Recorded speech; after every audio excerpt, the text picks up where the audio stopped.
Welcome to Bite at a Time Books Behind the Story, where we answer the questions you have about your favorite classic authors. What inspired your favorite author to write their novels? What was going on in the world at the time? Follow along with us as we tell you what was happening in the world while your favorite authors wrote your favorite classics. My name is Bree Carlile, and I love to read, and wanted to share my passion with listeners like you. If you want to know what's coming next and vote on upcoming books, sign up for our newsletter at biteatatimebooks.com. Be sure to follow my show on your favorite podcast platform so you get all the new episodes. You can find most of our links in the show notes, but also our website biteatatimebooks.com includes all of the links for our show, including to our Patreon to support the show and YouTube where we have special behind the narration of the episodes. We're part of the Bite at a Time Books Productions Network. If you'd also like to hear a book by the author, check out the Bite at a Time Books podcast wherever you listen to podcasts.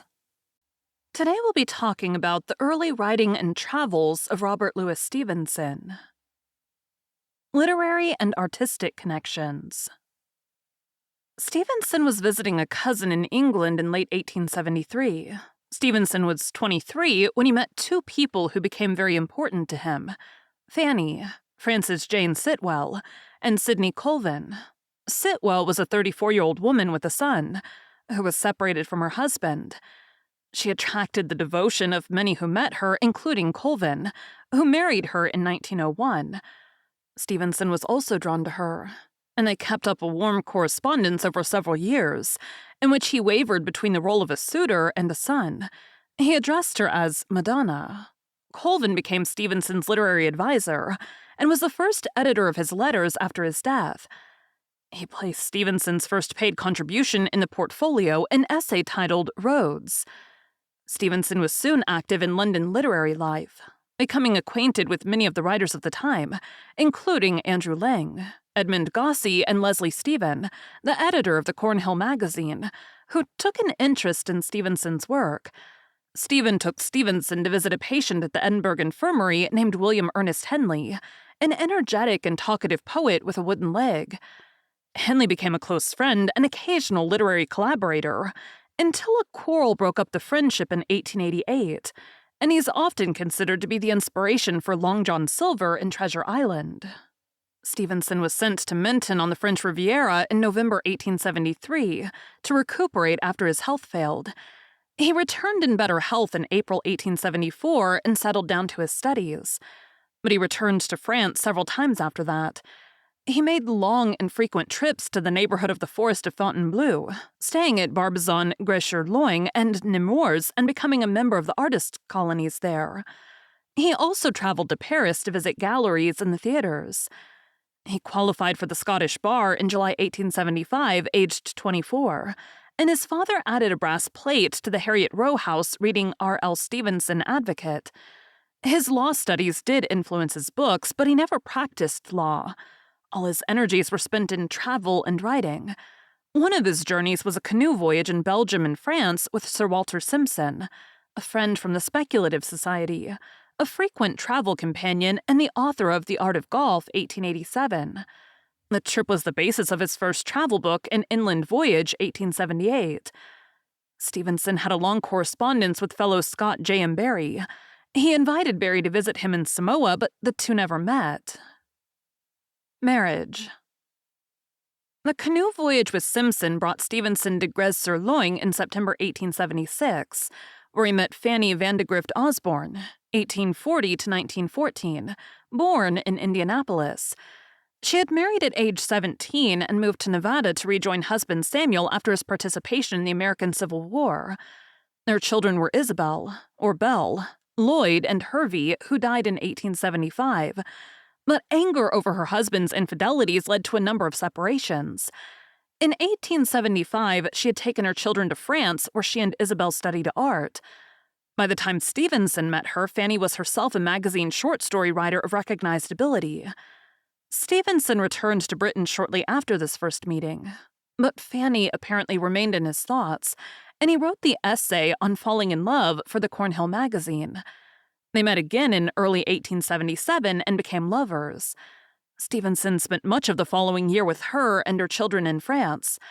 In August 1878, she returned to San Francisco and Stevenson remained in Europe, making the walking trip that formed the basis for Travels with a Donkey in the Savannahs, 1879.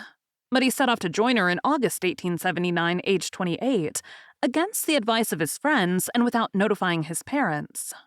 He took a second-class passage on the steamship Davonia, in part to save money, but also to learn how others traveled and to increase the adventure of the journey.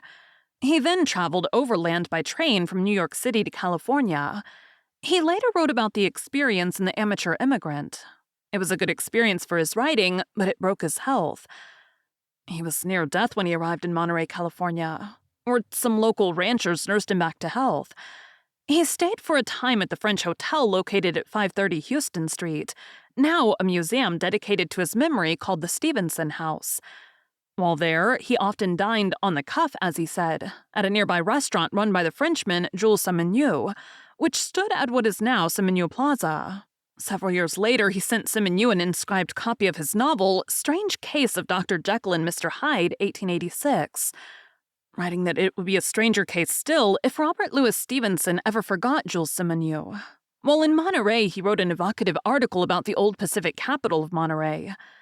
By December 1879, aged 29, Stevenson had recovered his health enough to continue to San Francisco, where he struggled all alone on 45 cents a day and sometimes less, with quantities of hard work and many heavy thoughts, in an effort to support himself through his writing. But by the end of the winter, his health was broken again, and he found himself at death's door. Fanny was now divorced and recovered from her own illness, and she came to his bedside and nursed him to recovery. After a while, he wrote, "My spirit got up again in a divine frenzy, and has since kicked and spurred my vile body forward with great emphasis and success." When his father heard of his 28-year-old son's condition, he cabled him money to help him through this period. Fanny and Robert were married in May 1880. She was 40. He was 29. He said that he was a mere complication of cough and bones, much fitter for an emblem of mortality than a bridegroom. He traveled with his new wife and her son Lloyd north of San Francisco to Napa Valley, and spent a summer honeymoon at an abandoned mining camp on Mount St. Helena, today designated Robert Louis Stevenson State Park. He wrote about this experience in the Silverado Squatters. He met Charles Warren Stoddard, co-editor of the Overland Monthly and author of South Sea Ideals, who urged Stevenson to travel to the South Pacific, an idea which returned to him many years later.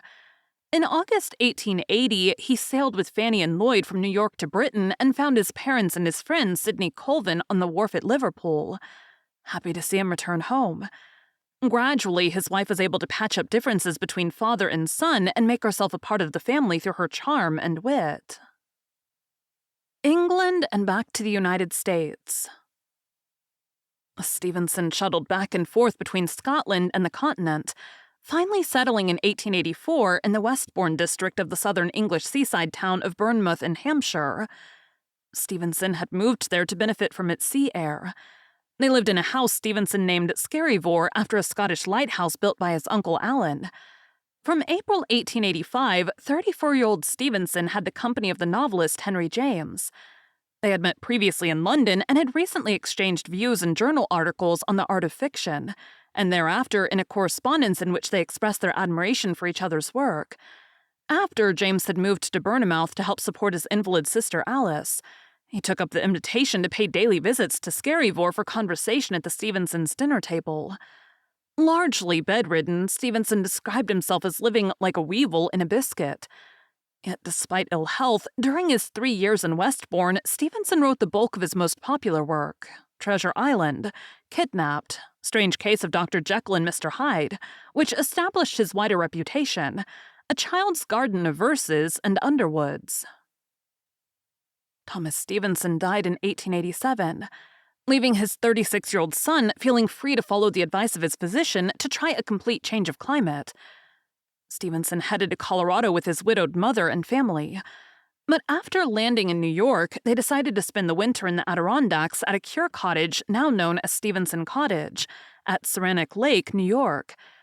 During the intensely cold winter, Stevenson wrote some of his best essays, including Pulvis et Umbra. He also began The Master of Ballantrae, and lightheartedly planned a cruise to the southern Pacific Ocean for the following summer. Thank you for joining Bite at a Time Books Behind the Story today, while we answered some of the questions you have about one of your favorite classic authors. Again, my name is Bree Carlile, and I hope you come back next time for more information about one of your favorite classic authors. Don't forget to sign up for our newsletter at biteatatimebooks.com. Check out the show notes or our website, biteatatimebooks.com, for the links for our show.